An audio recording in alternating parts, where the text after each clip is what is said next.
அப்பாக்களோட சேர விடாத ஒரு பெரிய அரசியல் அம்மாக்கள் அடுப்படியிலிருந்து பிரிஞ்சு செஞ்சுக்கிட்டே இருப்பாங்க. உலகத்தின் பேரரசியல் என்னென்னவோ அதை விட பெரிய நுட்பமான அரசியல் அந்த அரசியல்.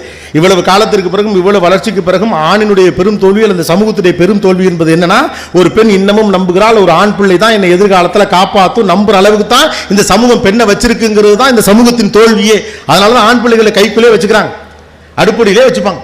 யோசிச்சு பாருங்க, அம்மாக்கள் ஃபுல்லா டேக் ஓவர் பண்ணிடுவாங்க, அப்பாக்கள் பெருசா சேரவே விட மாட்டாங்க, பார்த்துக்கிட்டே இருப்பாங்க. கிட்ட அப்பா நெருங்கினான்னு வச்சுங்களேன், ஒரு நாள் என்ன நீங்கள் ஒன்றுமே கேட்க மாட்டேங்க, போகிற போக்கே சரியில்லை, அவனை எதாவது கேட்க மாட்டீங்களா நீங்கள், நமக்கு என்ன கேட்குறதுன்னு தெரியாது, நம்ம வீட்டுக்கு வேறு ஆம்பளை ஆகிட்டோம், அதிகாரம் நம்ம எதாவது கேட்டாலும்ல ராண்டாமல் திட்டுவாங்க அப்பாக்கள். பார்த்துறீங்களா இல்லையா?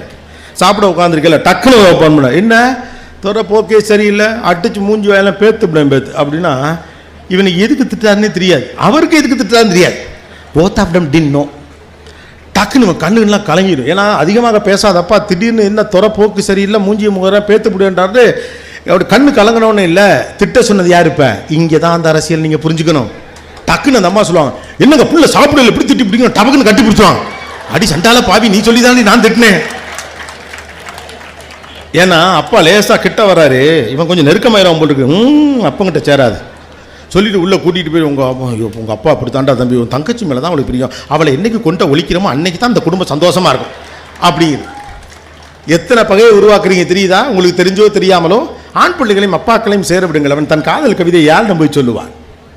அம்மாக்களுக்கும் பெண் பிள்ளைகளுக்கும் ரகசியம் இருக்குல்ல, பேன்பாக்கில் ஏதோ பேசிக்கிறீங்கல்ல, தனியாக ரெண்டு பேரும் குசு குசுன்னு பேசிக்கிறீங்களா, அப்பாவும் ஆண் பிள்ளையே உள்ளே வராங்களா? தன் ரகசியத்தை பேச குறைந்தபட்சம் அம்மா என்று ஒருத்தி ஒரு பெண்ணுக்கு இருக்கிறாள். ஆண் பிள்ளைக்கு யார் இருக்கா?